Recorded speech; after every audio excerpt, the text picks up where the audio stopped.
Jasmine Whitfield hadn't planned to start a war. She'd only been at Silver Falls High for 3 weeks, and already she'd figured out the town's unspoken rules. People like her quiet, new, different weren't expected to fit in. They were expected to know their place, keep their head down, and survive without asking for much. 16 years old and used to packing up everything she owned into cardboard boxes, Jasmine was familiar with being the outsider. Her dad's job was a law enforcement officer recently promoted to police chief meant they moved often, and Silver Falls, Idaho, was just the latest stop in their long list of temporary homes. But even with her experience in navigating new schools, Jasmine could tell immediately that this one was different. Silver Falls High didn't welcome newcomers. It tolerated them. And tolerance had a sharp edge, especially when the king of the school hallways was someone like Trent Maddox. Trent wasn't just popular. He was entitled. His last name carried weight in Silver Falls. His father was on the school board, his mother ran the PDA, and he wore his power like his varsity jacket loud, snug, and proudly unearned. Jasmine had hoped to fly under the radar. But on her third day, that hope vanished. It started during English class. She was quietly scribbling notes while the teacher, Mr. Holloway, rambled about the Great Gatsby. That's when she heard its harp and calculated. "Hey, new girl." She didn't look up. "I'm talking to you, Whitfield." Still, her pen didn't stop moving. Trent leaned back in his chair, his voice laced with amusement. "I just think it's funny how some people show up where they're not wanted." Snickers echoed from his posse. Liam, Connor, and Chase all molded in the same arrogant mold. Jasmine inhaled slowly through her nose, pressing her pen harder against the paper. "Maybe you're just lost," Trent continued.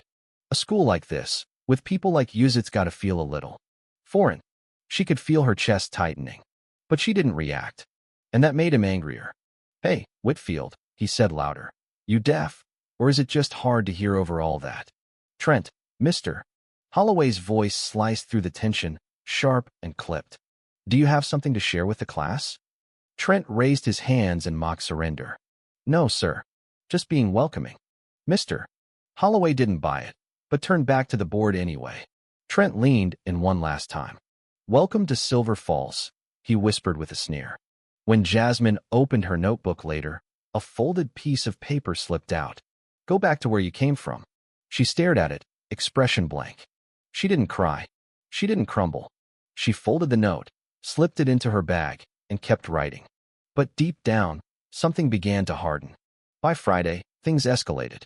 The cafeteria was alive with noise trays clattering, laughter bouncing off tiled walls, the smell of pizza and fries lingering.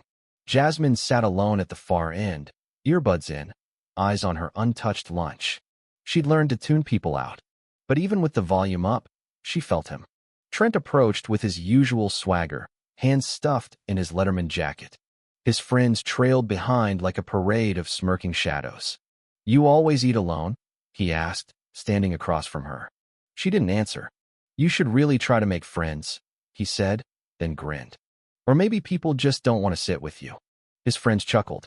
Connor leaned in and added, "She probably thinks she's too good for us." Trent looked down at her tray. "Or maybe she just doesn't belong here." And then without warning flipped her tray. The crash echoed across the cafeteria like a gunshot. Milk pooled across the tile, mashed potatoes splattered her shoes, and the room went silent. Jasmine froze. Trent leaned closer, oozing smug satisfaction. "Oops." Jasmine rose slowly, calmly. She picked up a napkin, wiped her hands, and stepped away from the table. She wouldn't give him the satisfaction of a reaction. But as she moved to walk away, Trent blocked her. "Hey, where you going? We're just getting to know each other." She looked him in the eye. "Move." Gasps rippled nearby. He laughed. "What was that?" "I said move." His friend snorted. "Someone's got a mouth," Liam muttered. Trent stepped in closer. "Or what?" That's when a voice sliced through the air. "What is going on here?" "Ms. Reese," the assistant principal, stormed over. Her heels clacked hard against the tile as she surveyed the mess. Trent's smirk vanished. "Just an accident, Ms. Reese," he said smoothly. Her eyes narrowed. "Is that true?" she asked Jasmine. Jasmine paused. She knew how this worked. If she told the truth, nothing would happen. It never did. Kids like Trent never faced consequences. She looked around. No one spoke up. No one came forward. Yeah, she muttered. Just an accident. Trent smiled behind her. MS. Reese nodded. Clean this up. And just like that, it was over. But not really. That night, at home, the air was too quiet. She left her shoes by the door, the stench of cafeteria food still clinging to them. Jasmine? Her father called from the kitchen. Chief Elliot Whitfield had a way of reading people. Years in law enforcement had sharpened his senses, and Jasmine never stood a chance at hiding anything from him. She walked into the kitchen, eyes heavy. You okay? He asked, leaning on the counter in uniform. She shrugged. Fine. He sipped his coffee. Try again. She stared at the table, her voice small. Some kid dumped my lunch on me today. His expression didn't change, but something shifted behind his eyes. Who? She hesitated. It doesn't matter. Yes, it does. Trent Maddox. Recognition flickered in Elliot's gaze. You know him? I know his family. Of course he did. What did the school do? He asked. Nothing. He exhaled sharply. Why? I said it was an accident. Why? Her voice cracked. Because if I didn't, nothing would have changed. They never punish kids like him. Elliot was quiet, then said, and what message does that send? She blinked. What?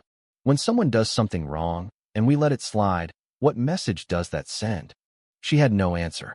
You don't have to fight this alone, he said quietly. She wanted to believe him, but she'd learned not to expect justice. She didn't know that Elliot had already made up his mind. Come Monday, Trent Maddox was going to learn exactly who he'd messed with.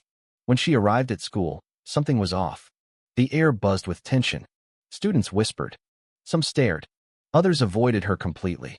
Dude, the police chief's here, someone whispered. Her stomach dropped. She turned toward the main office and froze. There he was. Chief Whitfield. Full uniform. Badge gleaming. Trent's parents were there too, David and Christine Maddox. The picture of privilege.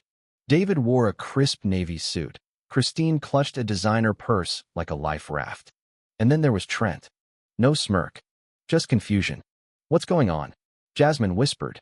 Principal McDaniel stood awkwardly near the doorway. I don't see why this had to be taken so far, he said. Elliot's voice was cool steel. Because my daughter was humiliated in your cafeteria, and your staff let it happen. MS. Reese stepped forward. With respect, Chief. No excuses, Elliot said. David Maddox laughed. Come on. They're just kids. Elliot turned to him, voice low and dangerous. Your son bullied mine in front of the entire school. Christine scoffed. Boys will be boys. No, Elliot said. That's the problem. Boys like yours become men who think they can get away with anything. A long silence. Then Elliot looked to the principal. I want a report filed. And if this school has a habit of ignoring incidents like this, I will find out. David's jaw tightened. You don't want to make an enemy of the wrong people. Neither do you. Trent's face was beet red. Apologize, Christine said. Trent clenched his jaw. Sorry, he muttered. Louder, Elliot said. Trent's voice cracked. I'm sorry. And for the first time, Jasmine saw him for what he really was. Just another scared boy. The story spread like wildfire. By lunch, the school buzzed with a new narrative. Jasmine wasn't the outcast anymore. Trent wasn't the king. That afternoon, as she passed him in the cafeteria, he hissed, Guess Daddy had to fight your battles. Jasmine stopped. Turned. You're mad, she said simply. What? Because for once, someone put you in your place. Trent sneered. You think anyone actually cares about you? No, she said. But they definitely don't respect you anymore. And that scares you. Shut up. Make me. And for the first time he backed down. He walked away. And Jasmine stood taller than she ever had. The rest of the week confirmed everything had changed. She still got stares, still got whispers. But they weren't mocking anymore. They were watching. Watching the girl who didn't break. The girl who didn't scream. The girl who didn't run. By Friday, Trent walked the hallways with his head down. Alone. And Jasmine? She sat in the cafeteria not by herself, but at a table surrounded by students who now saw her differently. Not as the outsider, but as the one who stood up. That afternoon, she climbed into her dad's car. He glanced over. How was school? She smiled. Not bad. He nodded. Told you. People like Trent only have power if you give it to them. She looked out the window, wind brushing her cheek. Yeah, she whispered. I get that now. And as they drove off, Chief Whitfield added, I didn't stand up for you because you were weak. I did it because I knew you weren't. Jasmine blinked back tears. She finally saw it too. She wasn't invisible. She wasn't weak. She was fire-wrapped in quiet resolve. And she was just getting started.